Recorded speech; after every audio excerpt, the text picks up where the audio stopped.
She's so talented and she draws so much attention. And then, what's so underrated about her is her passing. She's different. She's a beast. We talk about her being a generational talent. She has a lot of talent, and she's going to continue to keep getting better. And so I think this narrative of everybody hating on Caitlin Clark, and even the black and white thing, knock it off. But she just wants to win.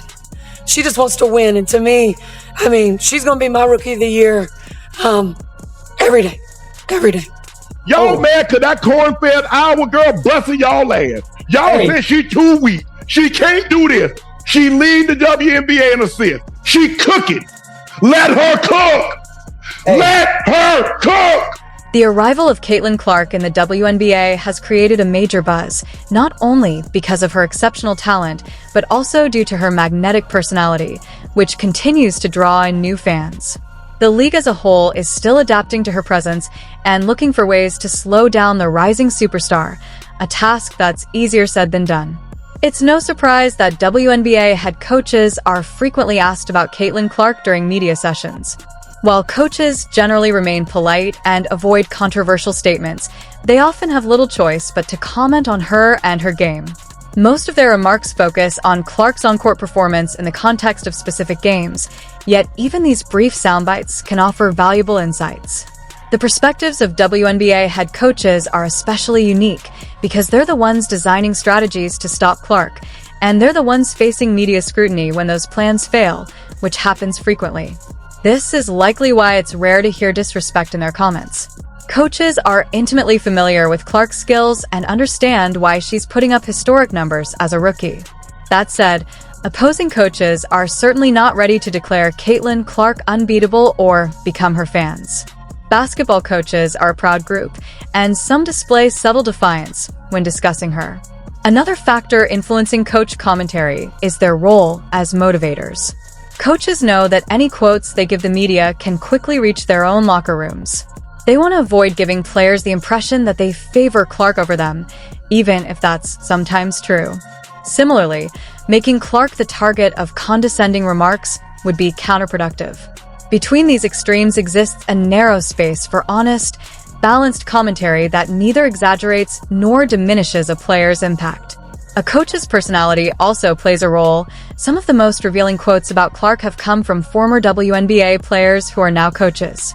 For example, Becky Hammon, a six-time WNBA All-Star and the league's career assist leader who spent years coaching with the San Antonio Spurs, has more leeway to speak openly about Clark. Now the head coach of the Las Vegas Aces, Hammon has been notably candid about Clark and the media attention surrounding her, which has dominated headlines for months. I think she's amazing. I watched every time I possibly could. And our league loves her. This has nothing to do. We're just doing our job. We're going to show up. Whoever on the other team is on the other team. We don't really care. We're going to show up and do us. And so I think this narrative of everybody hating on Caitlin Clark, and even the black and white thing, knock it off. It's not there.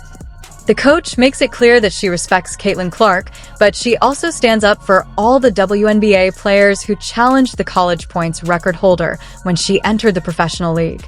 The principle of competing hard and giving maximum effort is a far more realistic explanation for the tough love Clark receives than the racial narrative some media personalities and a few players have promoted in recent months. Becky Hammon is firm on this point, and she may be right. It's about time people stopped inserting Clark's name into every debate and simply watched her play basketball. The reality is that most WNBA players and head coaches would welcome Caitlin Clark on their teams. Since that isn't the case, some act as if the success of others is sour grapes. A clear example of this perspective came from Minnesota Lynx coach Cheryl Reeve while Clark was still at Iowa. Since Reeve's team was not realistically in contention to draft the star guard, she delivered a passionate speech addressing the controversial topic of tanking for star players, specifically discussing the possibility of chasing Clark in the WNBA draft. You're going to ask me privately, are we going to tank for Caitlin Clark and like that? Like, it's just not how I would do things. If Glenn came to me and said, Cheryl, I want you to do that, I probably would step aside and say, let someone else do that. I don't believe in that. I think if you get there organically and that's what you deserve, great. I am never going to try to be in that situation. You know, Caitlin Clark might make you want to lose every game, but not here. Many coaches share this perspective, but it can sound a bit extreme. Intentionally losing games to secure a higher draft pick is generally seen as unsportsmanlike and often backfires. However, mentioning both the team owner and Caitlin Clark by name was unnecessary. We don't know if any teams at the bottom of last season's standings actually lost games on purpose, though it's fair to assume some weren't too concerned, given the strength of the incoming draft class. Young players need time to make an impact at the professional level, and it was largely expected that the Indiana Fever might struggle at the start of the season. As Caitlin Clark settled into her new surroundings, the team's performance visibly improved. Stephanie White, a former Indiana Fever player, now head coach of the Connecticut Sun and the reigning WNBA Coach of the Year, offered an insightful perspective on the team's development throughout Clark's rookie season. Well, I think anytime you're a young team that's really growing into yourself, you know, the understanding of one another, the timing, the pace, the connectedness just wasn't quite there early. It's there now. Everybody on the floor understands how, when, and where Caitlin Clark can get them the ball, and so they get there. This may be the most level-headed analysis of Caitlin Clark's rookie season that we've heard all year. It's true that the Indiana Fever struggled with cohesion early on, which showed up in their win-loss record. Their recent climb in the standings has certainly been fueled by Clark, but many of her teammates have also contributed significantly. Stephanie White acknowledges Clark's impact but emphasizes patience, urging fans and analysts to give a young team time to develop its identity. This sentiment is shared by several other WNBA head coaches who possess both the most insight and the deepest understanding of women's basketball. Another example comes from Sandy Brondello, the Australian-born head coach of the New York Liberty. When asked about Clark, Brondello offered an excellent perspective, focusing primarily on what she observed firsthand during her team's matchups against the Indiana Fever. Her comments provided a clear-eyed view of Clark's growth into a true superstar. Yeah, look, like she's a great young talent, and you have to remember that she's a young talent. She's coming into the WNBA for the first time. She's going to be a really good player. I know that much. You know, but it's hard coming in as a number one. When's the last time a number one pick has come in and dominated from the start? And I think she's had some really good moments. For sure, she had 20 in the first game, and you were able to kick her to single digits in that last game.